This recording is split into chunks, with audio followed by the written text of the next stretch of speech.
بسم اللہ الرحمن الرحیم۔ آج ہم ایک نفسیاتی علامت کا ذکر کریں گے جو کچھ مریضوں میں ہوتی ہے۔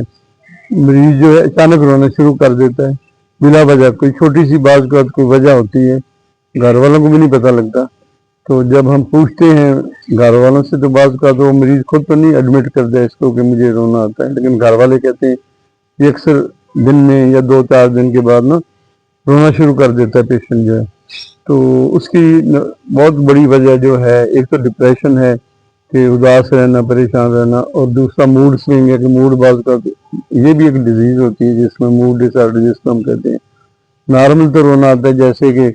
انسان بعض کا کوئی فیل ہو جاتا ہے کسی چیز میں، ناکامی ہوتی ہے، یا بچے فیل ہو جاتے ہیں، یا نقصان بہت بڑا ہو جاتا ہے،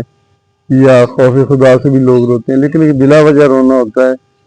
اور اس سے اس کو سیریس لینا چاہیے۔ تو گھر والوں میں ایسا مریض جو بھی ہے جو بلا وجہ روتا ہے، اداس رہتا ہے، تو اس کو کسی ڈاکٹر کے پاس دکھائیں، کیونکہ اس میں بیماری اگر زیادہ بڑھ جائے کہ لوگ خودکشی بھی کر لیتے ہیں ڈپریشن میں، تو اس کی ادویات بھی ہیں